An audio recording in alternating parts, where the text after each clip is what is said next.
All right. Well, I want to welcome everyone to Do It Yourself Home Energy Scores and Ratings. This course is brought to you by the Green Home Institute. The Green Home Institute is a nonprofit with a mission to empower people to make healthier and more sustainable choices in the renovation and construction of the places we live. We are a small but mighty team of three here today.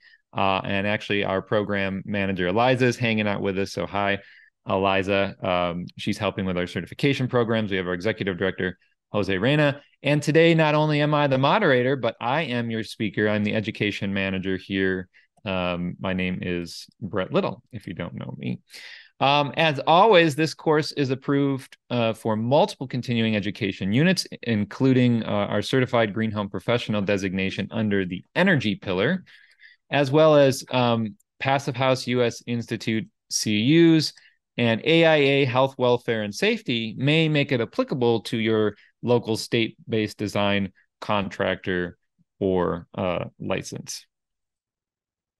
So let's dive into it. Do-it-yourself home energy scores and ratings. We're here to help walk you through the opportunity to start scoring your own home if you're making an improvement, or a home you might be purchasing, or your clients, helping your clients' homes. We're going to walk you through the open source tool of this Department of Energy program that you can use. And so I'm encouraging you to open that up now, have that ready. We're going to get into it in a little bit after we go through a couple things. The Department of Energy home energy score is like a miles per gallon you would get for a vehicle, or hopefully kilowatt hours per gallon, or whatever they're calling it for electric cars, I guess. But it's like a rating like that for homes. It's an asset rating developed by the Department of Energy, the United States Department of Energy, over a decade ago, with nearly, I just looked this morning, nearly 250,000 homes certified or rated under the system. Now, to be fair, and I've heard it many times over the years, these ratings and these scores are like one big mystery box or black box. If you're working with a rater or an assessor or an inspector, and they're putting in details about your home or your project, you just never know what's going to come out of it, right? And so I always understand people's hesitancy to work with these ratings and these scores, because it is such a mystery box. And that's what we're here to do, is to kind of open that box up a little bit and show you what goes into it, so you can feel very confident in utilizing these tools yourself on your projects for your home, and working with assessors, hiring an assessor, becoming one yourself to do these types of ratings.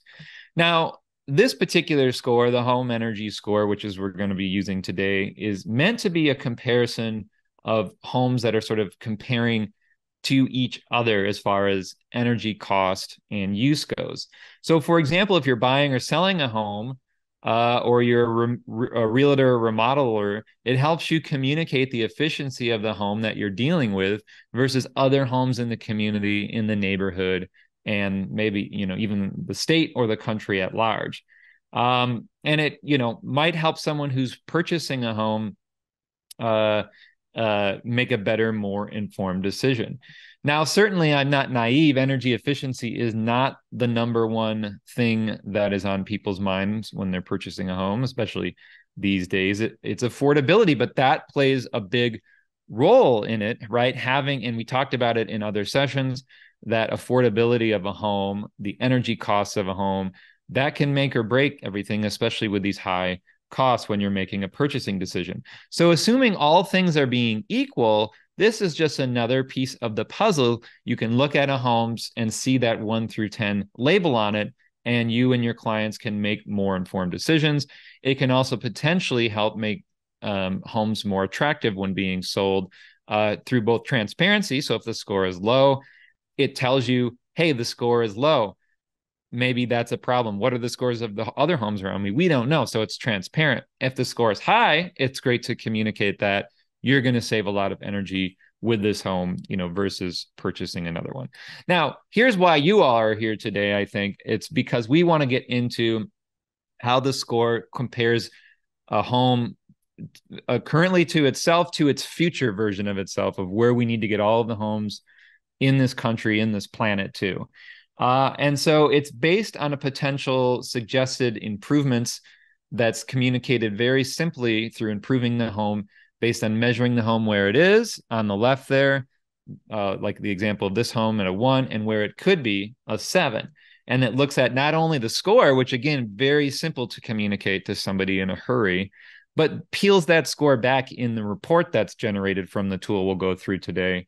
Cost per year, energy savings, and carbon savings. People want to save carbon, right?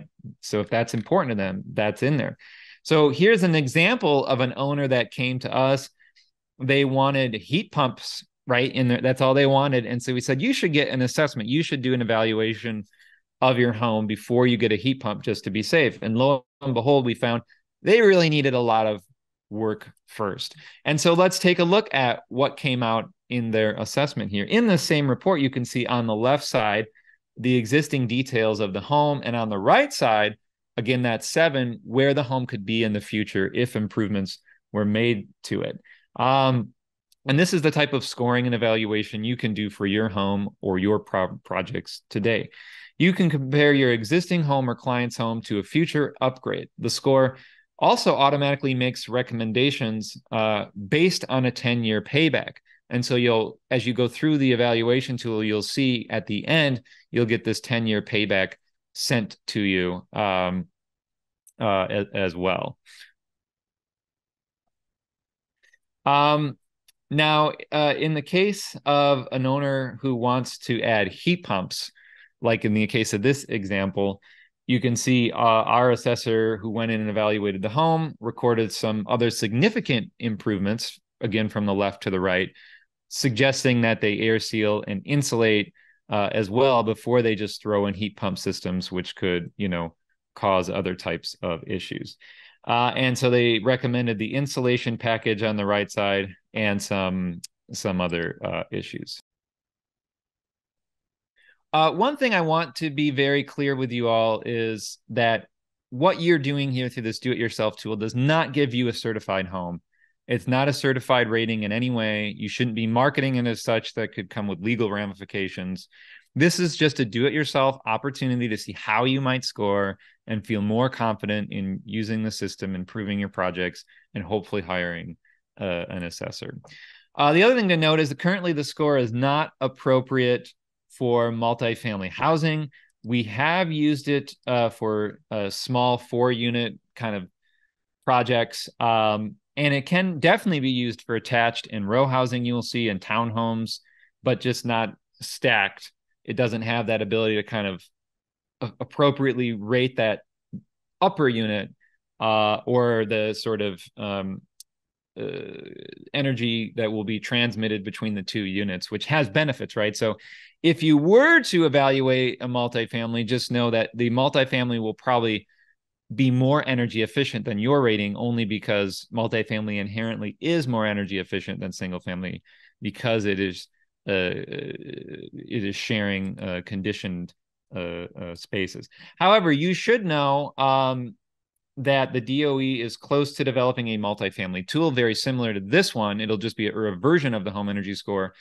So when you log in, it can allow for multifamily. It's going to be the same one. So you can still use it. We'd encourage you to use it. And hopefully we'll be back on doing another one of these sessions for a do-it-yourself tool for multifamily.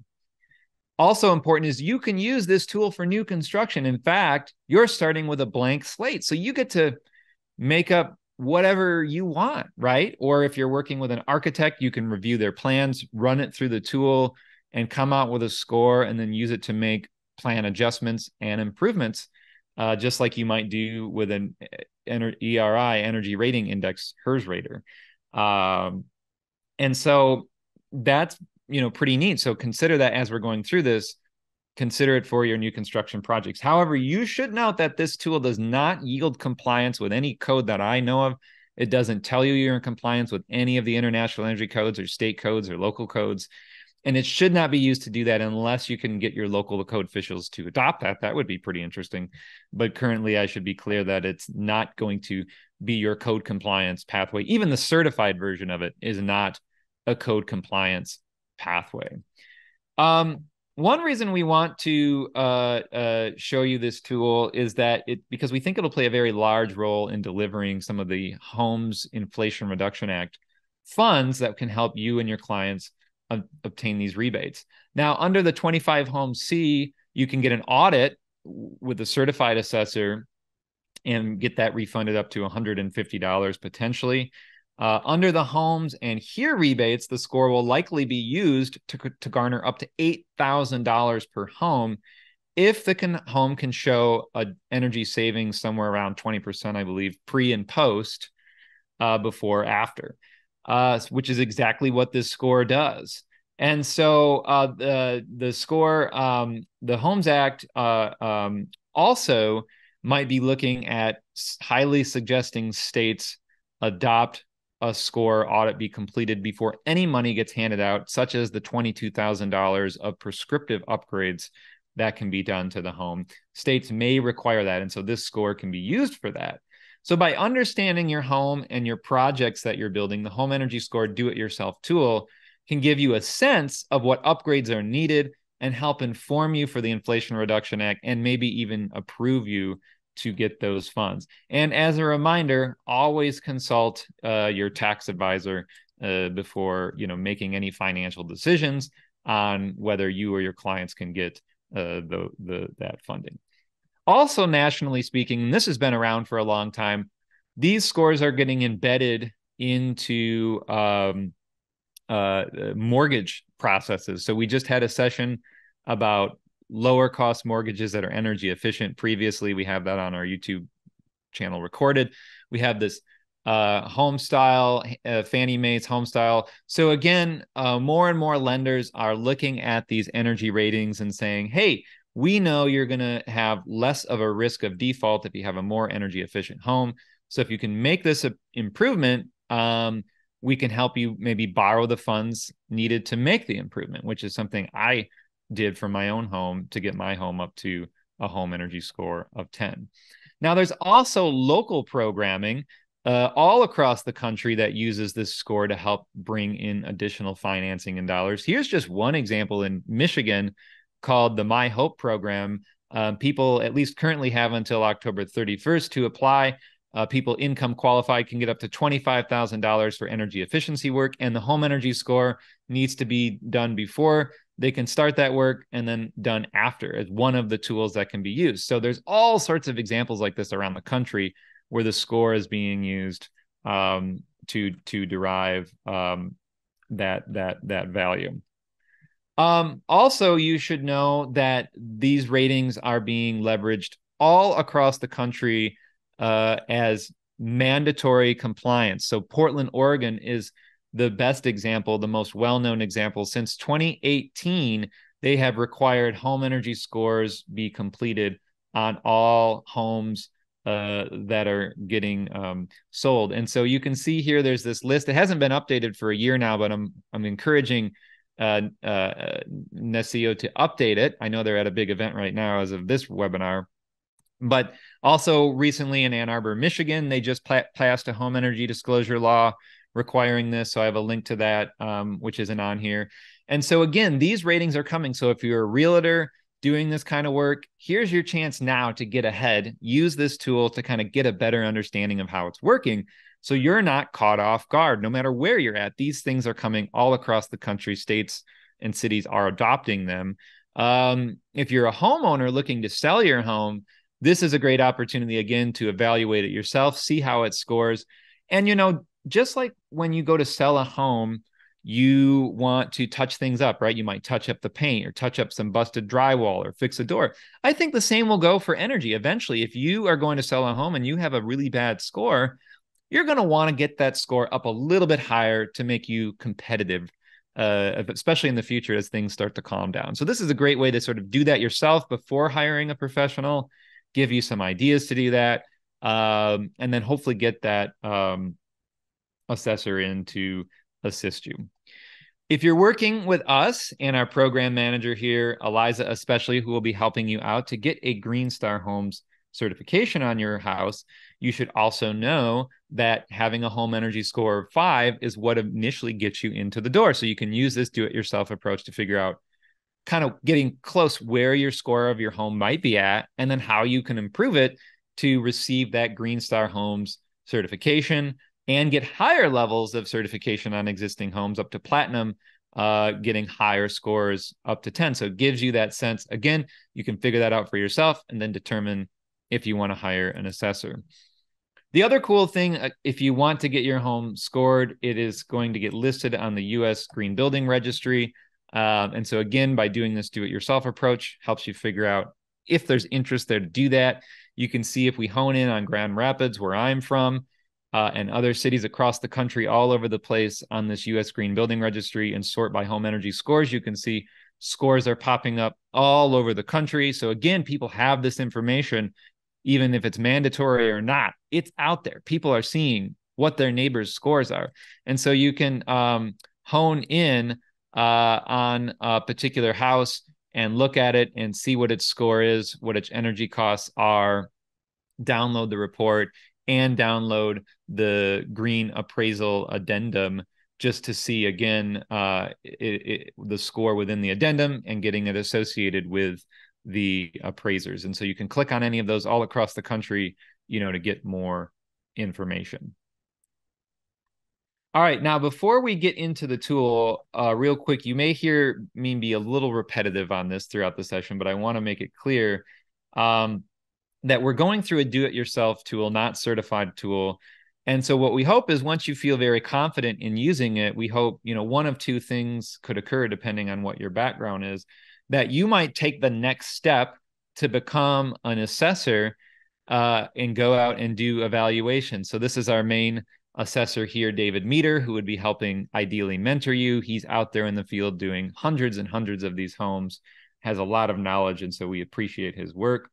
So you might want to become an assessor to go out there, or if you're a homeowner looking to just get some help, you might want to hire an assessor before buying a home or after buying a home.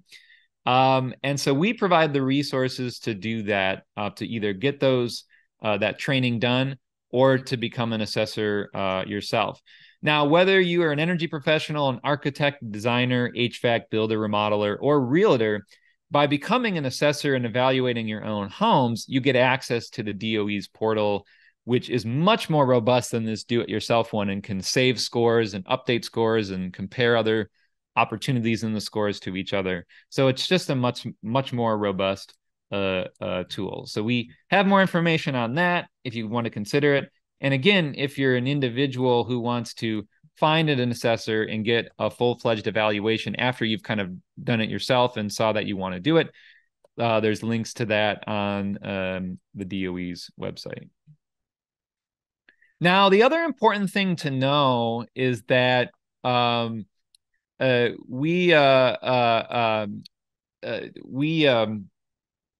this session here today is not going to be a technical session. We do not have time to get into the technical details and training for you all on today's session. So you might go through the tool and get some better ideas, but then you might find, hey, I really need to go and learn more about how energy efficiency works in homes. And we even have this set up for individual homeowners making improvements in their own homes. So we have our Basics of Residential Green Building course, which you can go through now, and it just gives you more understanding of what it is you're evaluating within your own home, and more importantly, how to make and what improvements to make within your own home. So that's available. The BPI also has the Building Science Principles course, which you can check out, and going through the Home Energy Score Assessor training, that's going to walk you through all of that as well. Now, you don't have to know all this to get through today's do-it-yourself session.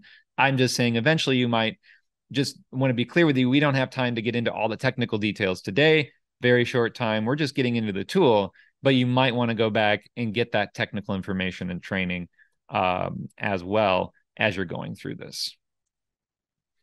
Now, one thing to know, again, is the home energy score is like a miles per gallon for homes, and it's a home asset rating. And so it's important to know that, first of all, utility bills are not being evaluated. They're not being factored into the home energy score. There are assessment tools out there that can factor in utility bills to the home energy score, which we highly recommend. But those aren't being factored. And part of it, if you think about it, when you go to buy a vehicle, you don't ask someone to give you their gas bills, or hopefully in the future, their home's electric bill, right? For their electric car, right? You don't ask for that. You just ask, what is the MPG or MPG equivalent kilowatt hours ratings for the cars? And so just like a home, people can drive their home, they can operate their home very differently. They might run a business out of their home. And certain businesses, you probably know what I'm talking about, use a lot more energy, we have found in the field rating some homes, and those businesses are now allowed in Michigan. And other people just leave their homes for half the year. They're gone somewhere else. And so it doesn't use any energy. And so it doesn't always give you a good picture. So this asset score of the home is going to give you that picture. And so behavior, we check it out. Lighting and appliances, those are quick things that can be removed, changed out at any time. So, we can argue all day long whether it should be in the evaluation or not. The fact is it's not. I'm not arguing whether it should be or shouldn't be. It just isn't. Other things that some of you are used to, and especially if you're energy raters, ventilation, that does not show up in the score. It's very important, but it doesn't show up. And low flow water devices, that doesn't show up. So if you're a HERS rater or work with HERS or energy rating index or CalCerts, you're probably like, oh, I'm used to all this stuff being in my rating, and what can I do without it? And so part of it is, what you'll find is that this is an actual pretty accurate assessment. We found it to be about 90% accurate in West Michigan. The colder the climate gets, the more accurate it gets. And I think the DOE did a huge study and found it to be 80% accurate across the country. So, it's still pretty accurate, still gives you some good evaluation metrics, especially the better you are at putting it in. And so here are some of the features that we look for. These features in many cases of a home can't be changed. You certainly can't change the local climate or the age of the home. Now, condition, square footage, and number of stories, if you're planning an addition, whether out or up, that can be. And we have used the score. You score the home as is, and then you score the home as would be with the addition and the increased or decreased, right? Let's decrease square footage and turn homes into multifamily apartments, right? That's the way we need to go. So either way, whatever direction you're heading, those are things you can change, but you barely change those. Now, the envelope here, that's going to make a huge impact on your rating, how we keep heat in the building. Very difficult to change some of this stuff, very expensive to change, not much funding to help out with that in many cases. And there's also other benefits to doing this besides energy, and you know about that if you follow us. So those are things that are getting evaluated. And then things that are easier to change, things that you might need to change in a hurry. We get people calling, panicking all the time that their systems are failing. Now is the time to evaluate your home for better heating and cooling and water systems. So you're ready to have a plan, an emergency plan in place to change it to something better, ideally heat pumps. And then also we can evaluate solar, which is pretty cool. So you can get a good sense of solar. So that's what we call an asset rating. And that's what we'll be looking into, for this evaluation.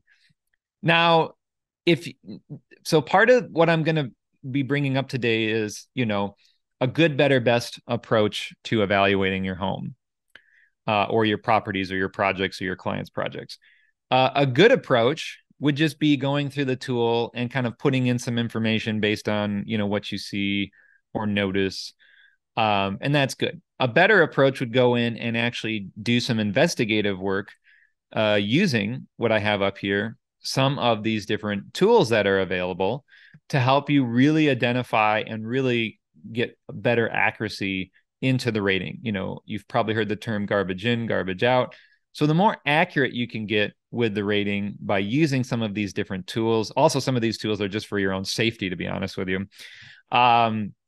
you can do that. Now, of course, for those of you who aren't raters, you probably don't have these tools down at the bottom, but you might know raters you can work with or home inspectors, and you can work with them to get some of that data as well. None of this stuff is required other than, you do have to have access to the internet and a PC. So I guess number one is the only required thing.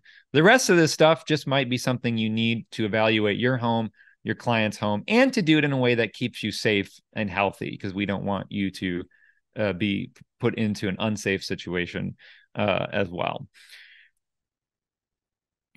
All right. And then also, here are some neat resources. If you go to this website and then scroll down, you'll find these data collection tools. And you might want to download all of these different tools here, which are going to, again, that good, better, best approach. Good being just take a look at the home based on what we show you. Better being use these physical tools and these tools, these evaluation tools, to help you make a more informed rating. You can read through them. We're not going to go through them all today specifically, other than just one of them. And I should be clear what the best rating is, what the best approach is, of course, becoming an assessor or hiring that assessor to come in, right? But you might just build your way up. The first home, you do the good approach. The second home, you do the better approach using these tools. The third home, you do the best approach where you hire the assessor. You just got to feel comfortable that that's what you want to be doing. Now, this is one tool that I want you to download and access. And it's in your handouts. It's the link here called the data collection form. The problem with the free home energy score, well, it's all free, but what I mean is the do-it-yourself one that you can access now that I gave you a link to, is that once you like click it and click print, it's gone. It vanishes. And also while you're going through it, it might it might, your system might crash, it might time out. So you'll get really mad and walk away and say, I'm never doing this again. So to prevent that from happening, download this form, convert it to a Word doc, and fill it out for your project, and have it on hand. So as you're going through the online form, you can refer back to it. And if any issues occur, you have all that information. You haven't lost it all. Plus, you'll be able to use this to create iterative versions of the home that it could be, or other homes. And so you might want to have, version 1, home as is, version 2, home as with a heat pump in it, home with air sealing and insulation. And so, yeah, that is what it is. And ignore the date up there at the top. This is the current form. Please use it. And that's why I gave you the link too, because you can always go back and get the updated versions of the form. And that's a good point too, is that when you're going through the online tool and this form, they're always making constant little tweaks and updates. But you should know, I've been working with this tool for like almost a decade now, and the changes of where it was to where it is now are all happening behind the scenes. So it's not big, huge, overarching changes. You can still use this tool as a reference, even if something minor changes. It's still helpful. So let's go, start getting into the tool now, and access it. You do not need to use your personal address if you're like, I don't want the government having my address.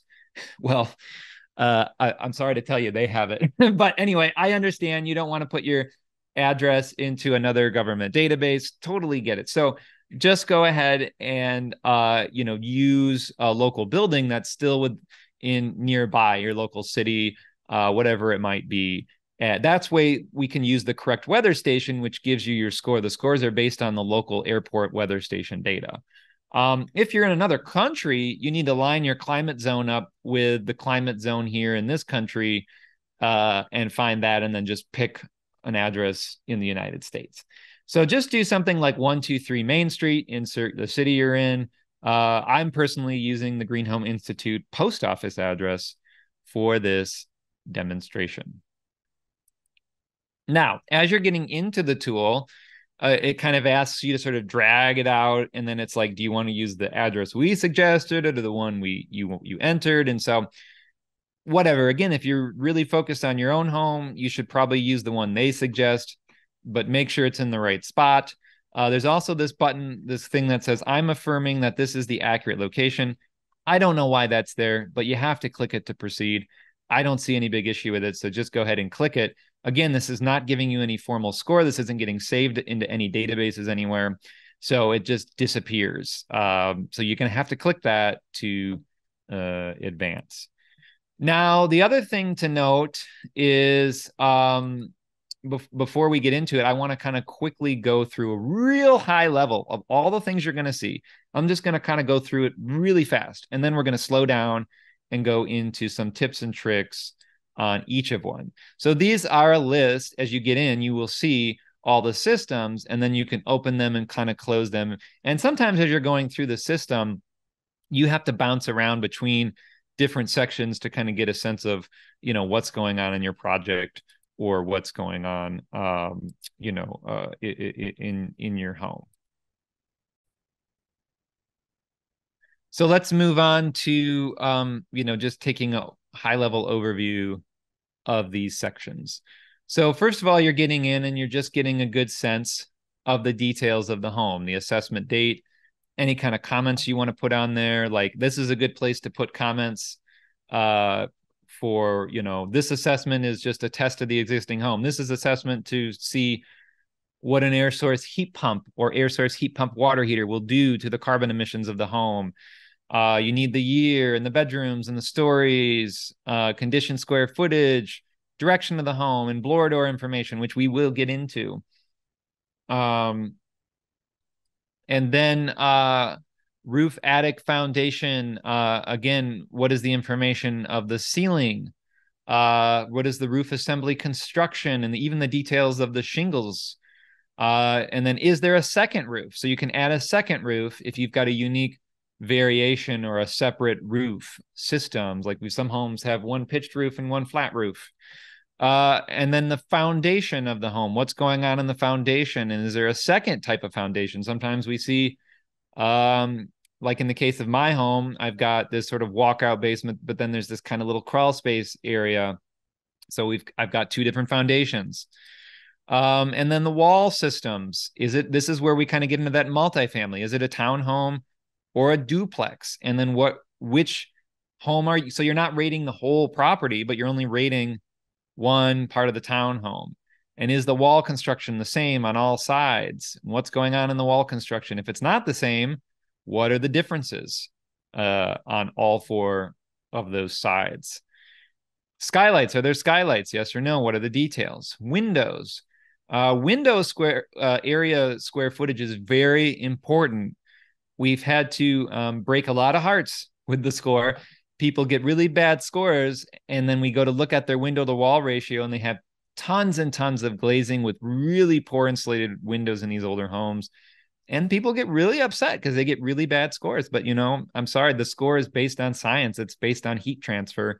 So that's your opportunity to make improvements to those windows. But absolutely, if you've got a lot of wall ratio, just leave now. If you don't want to hear bad news, you're going to hear a lot of bad news. If you have a lot of window ratio, a lot of poor old windows, you could just leave now because you're going to get real bad news. You might not want it. So I just want to be transparent with you. Are the windows the same on all sides? So getting that information. Is there a solar screen? Do you know the actual specs of the windows? That is, very helpful to know. And then again, we're going to get into the heating and cooling systems, and you can determine if there's more than one system, both heating and cooling, and then what type of system is heating, what type of system is cooling. Hot water. How are you heating water up in the project? And also, there is an opportunity to do two systems of those as well. And then lastly, solar power. This is a great opportunity to evaluate the solar power opportunity for the project before calling up the solar installer, hiring the solar install quote. Also gives you some leverage when you go to get a solar quote to say, hey, I know a little bit about solar. I've got this information. How does it track with your quote? And also encourages the solar installer to look at your home holistically, which more solar installers are doing. So the other thing I want you to know is do not get tied up in trying to have the perfect assessment done when you're using this tool. It's more important that you just go through it and try your best and evaluate and come up with some information versus having no information. So it doesn't have to be perfect. Again, this home isn't getting certified under the do-it-yourself tool. The way to build perfection is to, number one, just go through it and try it, and you're going to make mistakes. Number two, go through the additional resources we gave you. That makes you even better. Number three, go through our trainings on home energy so you understand how home energy works. That makes you even better. And then the best way is to get a home energy score assessor out or to become an assessor. And to be honest, again, you still won't have a perfect score. It'll never be perfect. You know, two different assessors can score the same home and come up with slightly different ratings on it because there's different interpretations. And so we're never going to have perfection. If you're looking for perfection, good luck. You know, go find it. This isn't the place to be. So, you know, I'm sorry to tell you that it's not going to happen. But, you know, doing nothing in the absence of perfection, I don't think is an option either. So just giving you that, like, we just need to get some information out and be more informed, you know, rather than less informed. So let's get into it. Again, some of this stuff should be pretty easy to understand. The flooring to ceiling height, you know, you're going to have to go in and actually do some measuring here to measure how high your ceilings are. Again, if you've got new construction, it's just on the plans and specs. You can also, in all cases, try to call up your local municipality or city and get them to send you details they have on the home through previous inspection details, through Zillow or other applications. You can get some of this data, home inspection reports, previous energy audits. You can get a lot of this data. You don't have to go out and find it. You know, it might already exist. So that's one way you can make your life a lot easier. And then total condition floor area, same deal there. The good approach would be to go online and just look at your home through an online database or the city database and get the condition floor area. The better approach would actually be and go and physically measure the home and measure all your rooms and draw up a little rendering of it. Again, if you're doing new construction, the architect designer is going to do that. That's done. That's easy. The best approach, of course, is to hire that home energy score assessor to come in and do an official home energy score measurement. So again, take whichever approach you want. The more accuracy, the better, but you can start out small, just getting a little information by, grabbing those resources. Now, one thing to know about conditioned floor area is that you do not want to include areas that are in your total square footage that is unconditioned. So if you have an unconditioned attic or basement, do not include that square footage in your total conditioned area. And you can be fooled. A basement or attic can have a direct mechanical supply from the homes or heating, cooling, and be considered a conditioned area. A finished basement is not necessarily conditioned basement if it doesn't have a direct mechanical supply from the home. So you might go downstairs and say, "Oh, my basement's finished," but that you need to look for the registers down there, and that could be explaining why you're cold down there if it's not being properly conditioned. So you wouldn't count that in the conditioning space if you don't see the registers down there. The other thing about the blower door test, of course, we encourage getting blower door testing done, right? You should get blower door testing done, but you, as an architect, an owner, a realtor, you're not lugging around a blower door, most likely, especially if you're a homeowner. There have been discussions with certain cities we know that they maybe will rent a blower door test out and some training for it. That's interesting. You never know. And we would, at the library of all places, I had heard, which is pretty interesting, but you probably won't have one. So in absence of that, you need to make an assessment as to whether the home has been professionally air sealed. Now, if the home has been professionally air sealed, you might know that if it's new construction and you have reports on it. What thing you're going to be looking for is kind of like foam being sprayed up on the top plates of the project, and then foam being sprayed down in the rim band joists. And that is going to allow you whether to check that box or not. In most cases, I would say keep it unchecked. The home is probably not professionally air sealed. But again, you might go back and look at the records. Was there an air sealer, an insulator who came in? Do they have specifications on that? Look at the builder's notes, check the records. And the same goes for the blower door test. Again, you might have previous energy reports done with blower door test information. So if you have that, you can enter the actual CFM rating into the blower door test section if you have a report on it, which is even better. But otherwise, when in doubt, it's most likely the case that the home is not air sealed very well. So assume that it's not air sealed well. All right. Getting into the roof, attic, foundation section, let's take a look at the roof and attic. So again, you're selecting between unconditioned attic and cathedral ceiling. I'm going to go ahead and just select unconditioned attic, which is usually the case. But you might have, two different instances. And then as you kind of get into it, you're looking at different roofing types, the construction type of the roof, the composition of the shingles. Does the roof have upper deck insulation on it, which in many cases is usually not the case. And in most cases, I would say if you don't know, just select dark roofing tile, but there's many choices there. And in any case, I should also mention, if there's something you don't know, you can always click on the question box and it pops up with some more information and technical details on what that means and how to learn more about it. And then, like I said, going through our additional trainings, we go into all of these in more information.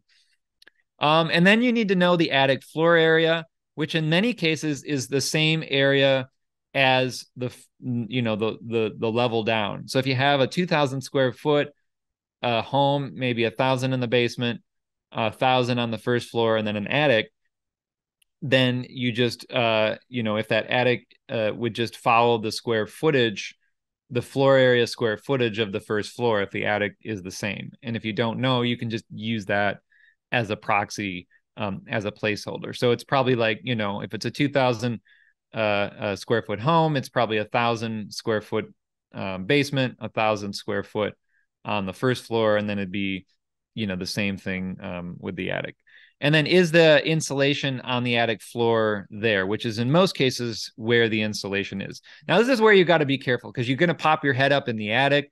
Make sure you've got your goggles, your N95 dust mask on, and you've got your ruler, and just be safe. If you see this sort of dirty insulation up there, it's probably vermiculite. And so number one, don't get a blower door test because you don't want vermiculite and asbestos getting sucked down into your house. Number two, I wouldn't touch it. I would avoid it. I would avoid measuring it. You really need to hire a professional to come in. I was just talking to one of our members in person last week. That's what they do. Other installers come in and just blow over top of this nasty stuff. A good professional, home performance professional, is going to come out and suck this out and then replace it, air seal, and insulate it. And there could be pest droppings up there too. So just be careful. It's not really worth it. Get decked out before you go up there. Again, when you don't know the answer, there is some guidance on helping you figure out what your home's insulation levels probably are in the attic based on the age of your home, and you can follow those resources. If you are going up into the attic and you are feeling comfortable, you can get out the ruler and measure it, and then you need to take a picture and determine of what kind of insulation is it. Is it fiberglass? Is it cellulose?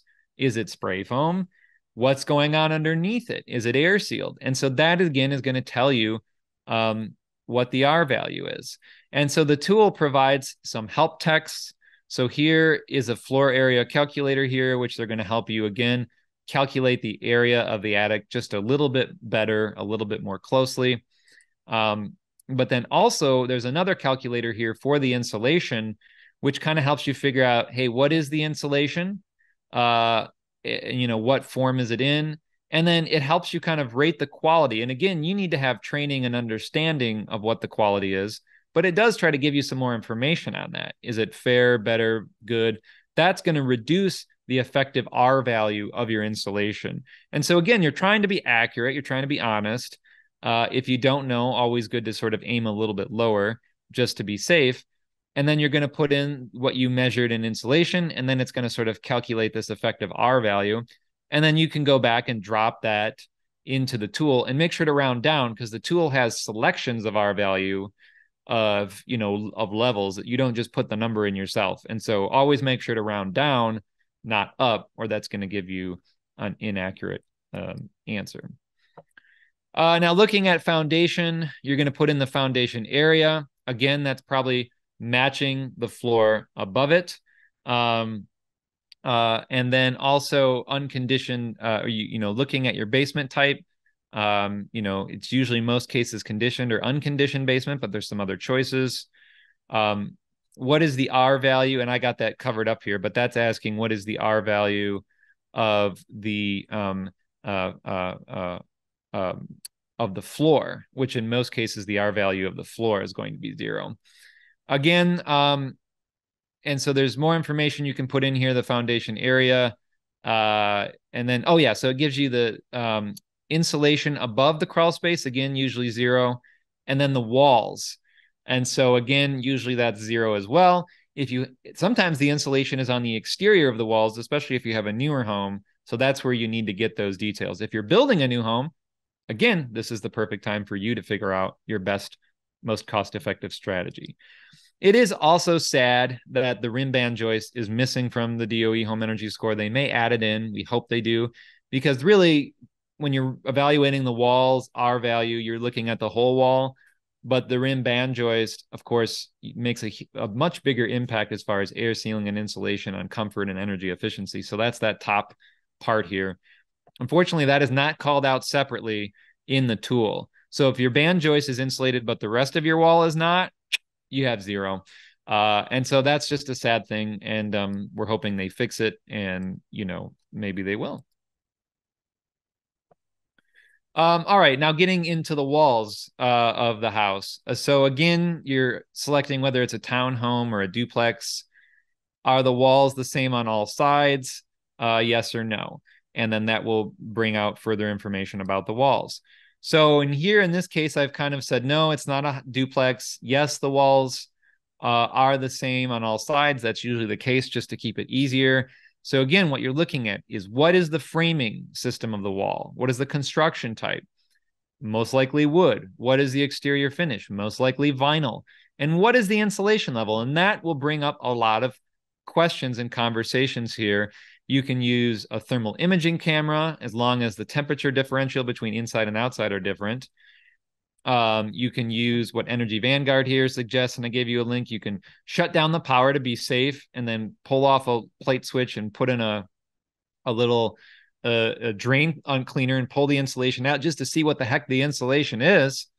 And that might give you some more clues. Now, if you go into the tool, it kind of tries to guess where you live in the country. So if you're not in the US, sorry, you're going to, you have to find some other resources.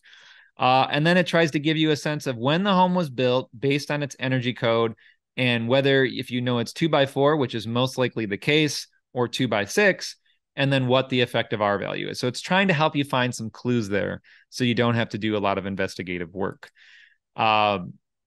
So that's the approach to figuring out, your wall assemblies.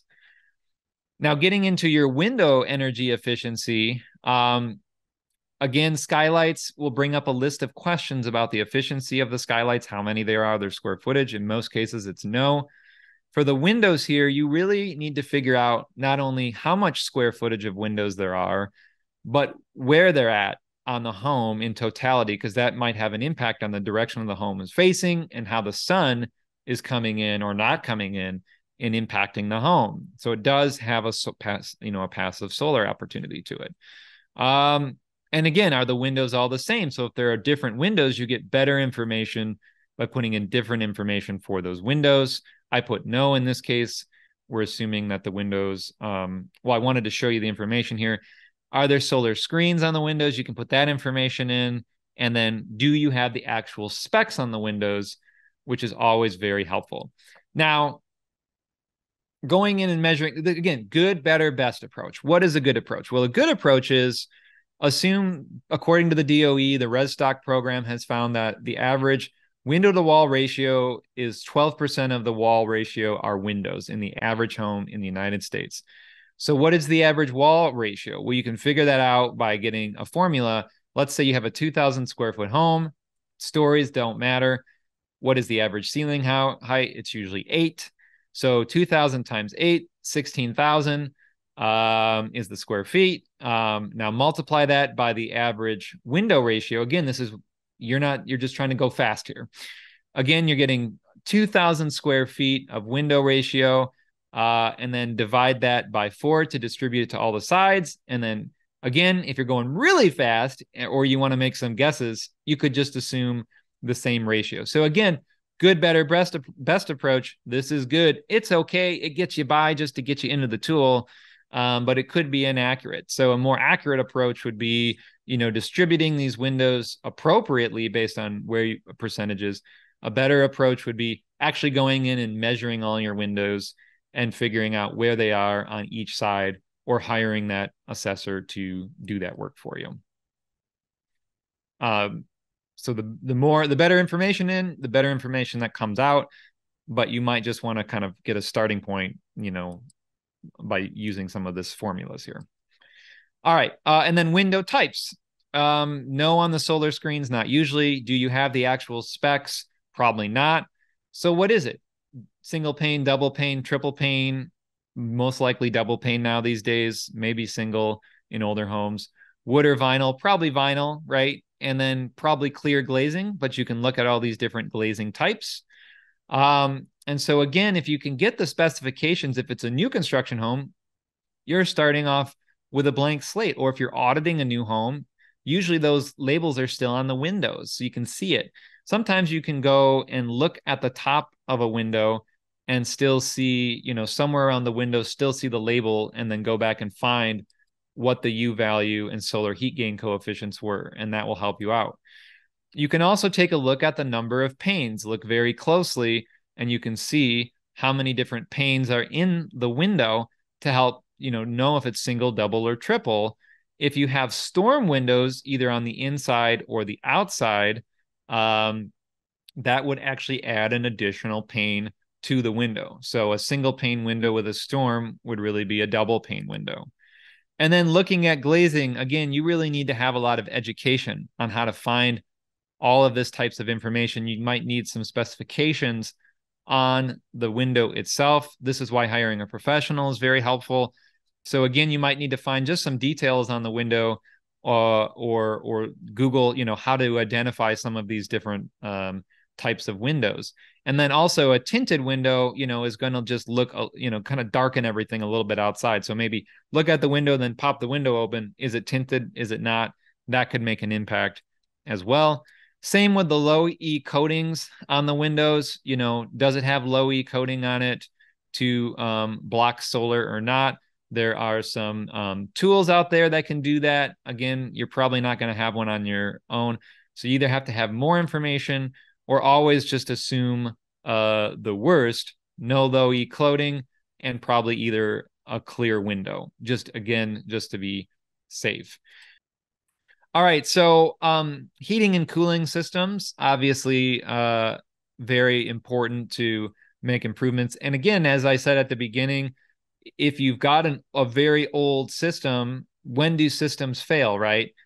Heating systems fail in the dead of winter when there is a cold spell and you're in a panic. Cooling systems fail during heat waves, and sadly, we're getting more of those, especially for those of you in the South. It's like a heat wave every day, and they're only going to get worse. And that's when the cooling systems fail. So the best thing now to do is to use this tool to make a plan to get a better, more energy efficient system, ideally heat pumps, because then you'll be ready with a plan to go, and you'll know what your savings are, and you can help your clients do this. Or if you're an individual homeowner, have that plan in place so you're not panicking, because the HVAC contractor is just going to give you something off the shelf. It's not efficient. It's not going to boost your score that much. And it's not going to be that helpful. So again, looking at the tool itself, just what we typically find are that central heating gas system, but there are so many different options if you drop it down, and you can learn about each one in the question if you're not sure what your system is. And then the cooling system was just a central air conditioning system, what we typically see, pretty standard setup. So I got it set up two different ways. One here I selected, yes, we know the actual system.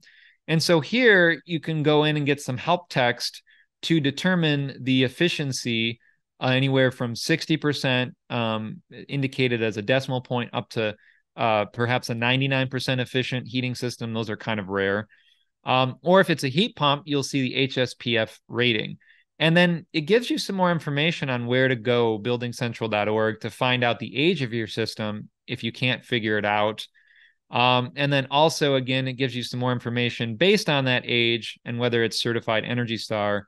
Again, whether it's a heat pump or a methane gas or propane gas system or other systems down there, as to what the efficiency is if you don't know the actual efficiency value.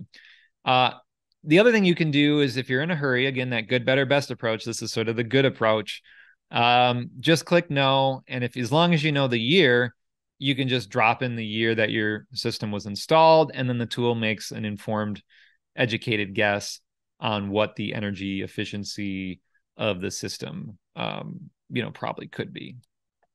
Now, dual fuel systems are a great way. So heat pumps and dual fuel systems, I'm gonna give you a spoiler alert here. Heat pump systems, especially, and even dual fuel systems, are a great way to quickly increase scores, especially in cold weather climates. And so there is a pathway by which to do a dual fuel system, and that's basically it follows the 80-20 rule. So you would be putting in two systems, and you would do 80% on system 1 and 20% on system 2. And then what you're going to do is put in the electric heat pump for the heating and the electric heat pump for the cooling, and then again determine the system. So in most cases, you probably don't have one of these, but this is if you're going through an upgrade, right? You're putting in the sort of ideal solution that you want to be in. And then you're going to put in on the system 2, the 20%, you're going to put in that gas furnace. So if you have an existing gas furnace, you can pair in the heat pump system with it and use that system, the existing. Or if you're doing brand new and you're too nervous to go all electric, fair enough. So you can put in that new system here. So you'll put in a central gas system for the 20%, and then just a traditional central air conditioning. Now, the tool is smart enough to know if you don't do this, so it'll yell at you. It'll give you warnings. But I'm just letting you know ahead of time, here's how you do the dual fuel approach. Now, the last thing that goes with an HVAC system is the duct system. So if you have mini splits, or you're planning on upgrading the home to mini splits, you can toss out the duct systems entirely, or ducted mini splits. I'm actually really not sure how to evaluate those, so we would need to look at that a little bit more closely. I'm sure they have some information, or they're working on it. Or you can use a hybrid approach where you have system 1 has mini splits, system 2 doesn't. But either way, what we typically find in these existing homes are uninsulated ducts, unair sealed ducts. And I just put in 3 systems here, but most likely you're only going to have 2 systems is most likely the case. So what's most likely going to be the situation is you have conditioned space, which will probably make up the majority of your ductwork.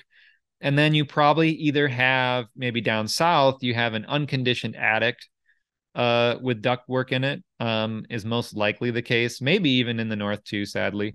Or in the north, you have an unconditioned basement with ductwork running through it. So these are the 2 different situations. You might have all 3. I mean, those could be all the 3, but I'm just kind of showing you the situations we have.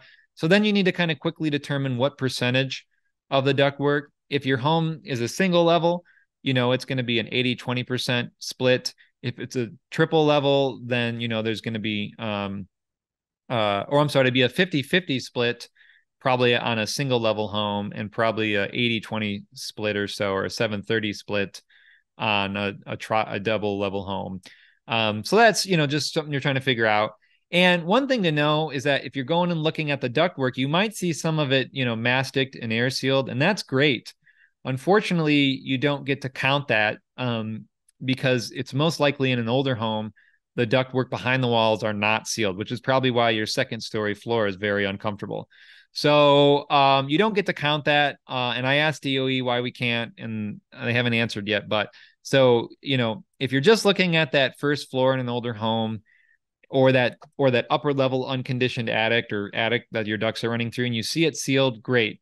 Most likely, though, behind the walls, it's not sealed. So you're going to select no. Now, as far as the ducts being insulated, that's probably not likely the case either, but it might be. So you're going to go up in the attic, down in the basement, and you might see this all this insulation here. And then in that case, you can check that it is. Now, the best thing to do, of course, the best approach is to hire that rater to come in and do a duct leakage test. And then you get rewarded for even having your, especially if it's in unconditioned space, you get even more rewarded, more comfort by having the exposed ductwork masticed and sealed.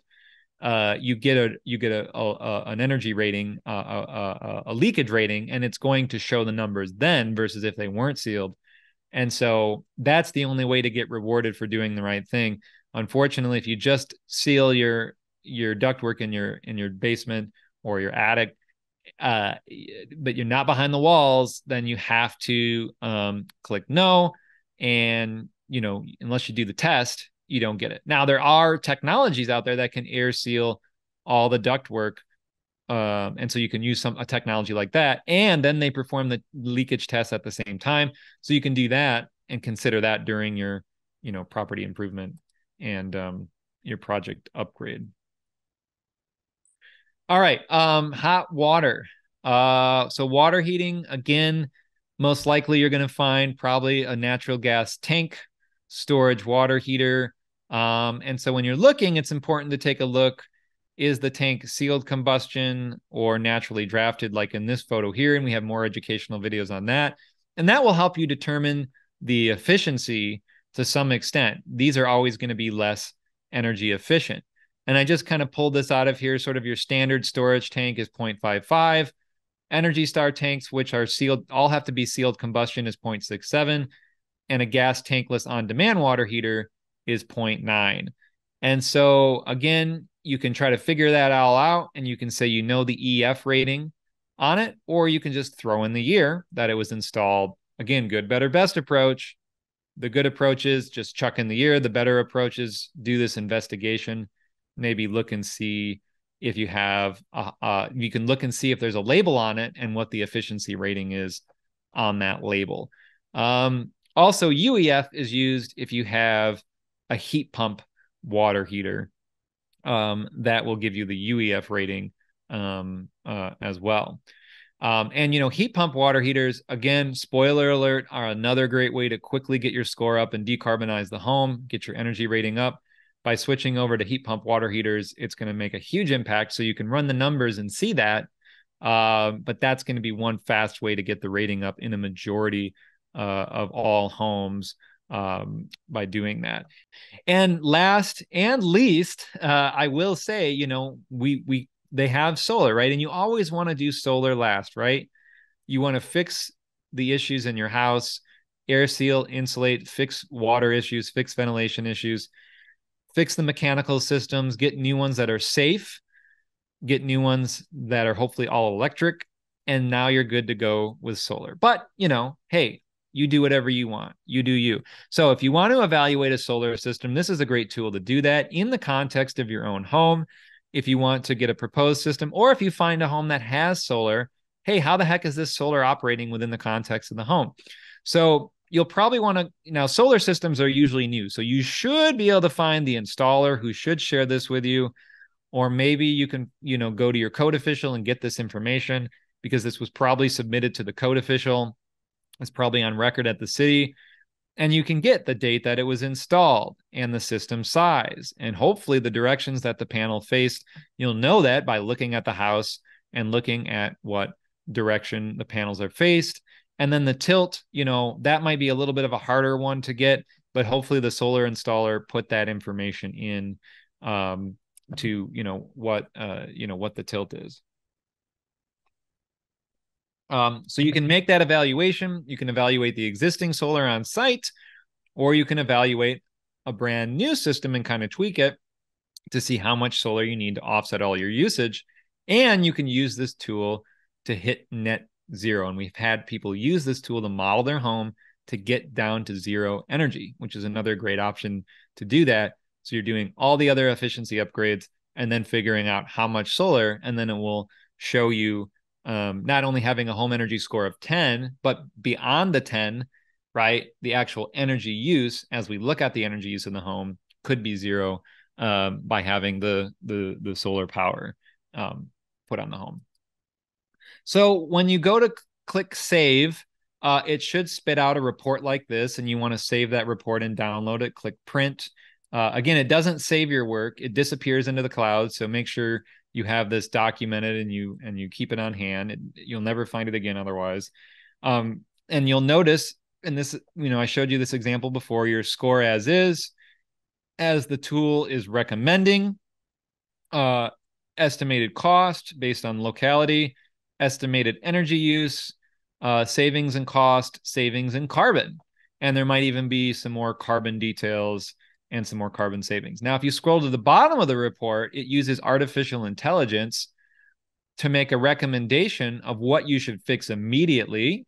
And no surprise, air tightness will always usually be one of them. How much money that will save you. Also what you should replace later. So when your furnace dies, your water heater, your central air dies, what you or your clients should replace. So it's just giving you an automated recommendation, and it will never go above a 10-year payback. And that 10-year payback does not include the Inflation Reduction Act or other incentives. So other incentives might cut this down. So you have to know that. So again, this right here is this 7. This 7 here is somebody making all of these improvements, right, to the home. It's saying you have to repair now and repair later to get here. So that's where you might want to, again, hopefully you are writing all this down in your form offline so you can go back through and update it. One thing that is nice that I forgot to tell you is when you print this report out, it'll give you the further details going down of what you inserted item by item. So if you have that documented, you can go back and rescore the home based on some upgraded suggestions you want to make or a mistake maybe you make. And it's real quick. You can just grab the number and put it right in. And so, now you can do a little bit of experimentation on it and come up with some different variations of where the home could be. Whether it's a new home, that's an easy thing to do, or an existing home, you can go out and get some quotes. You can bring this report to contractors, show them, hey, here's my score. What can we do to get it up? How can we work together? What are the efficiencies? Let's talk about the score and how it's going to improve my particular home. Do you want to add more insulation, get a new HVAC, water heater, solar, all of the above?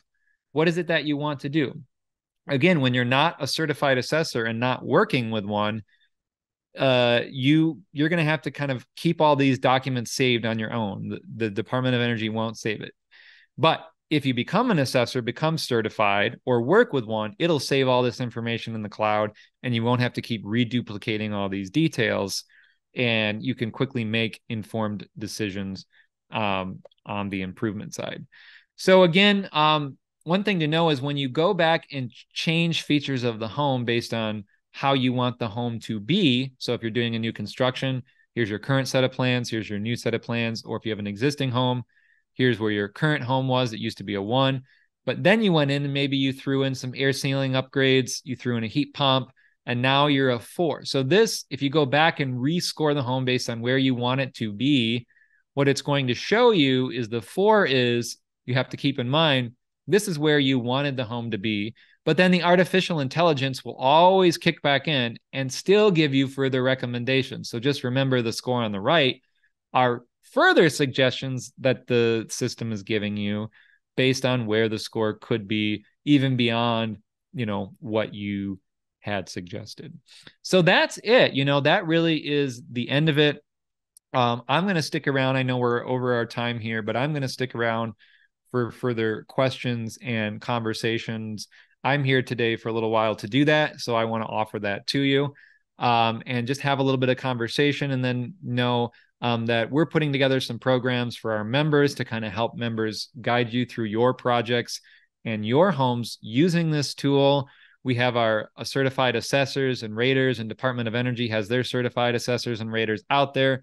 And we're going to be doing further education and training on energy efficiency for homes that you, again, can use to make more informed decisions on assessments and evaluations.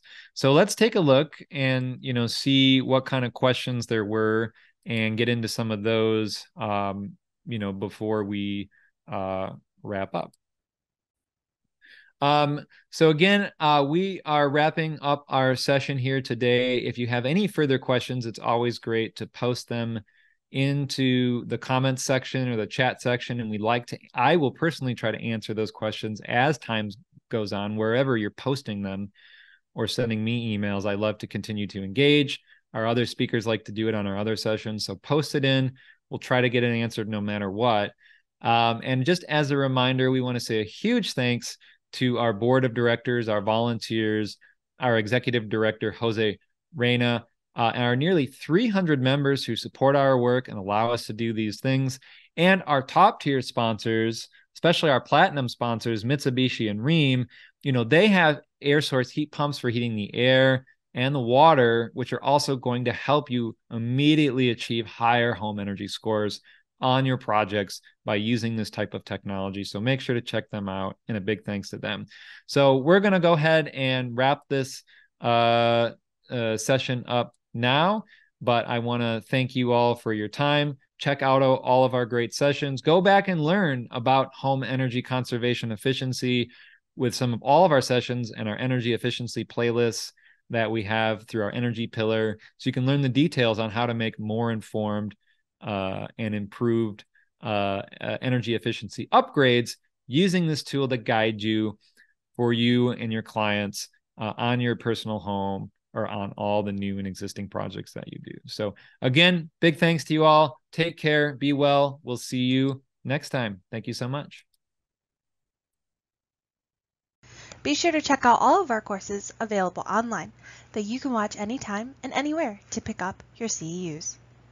Before you go, make sure to subscribe to us on YouTube to get weekly updates and stay up to date on green building science courses, webinars, and home tours. Thanks again.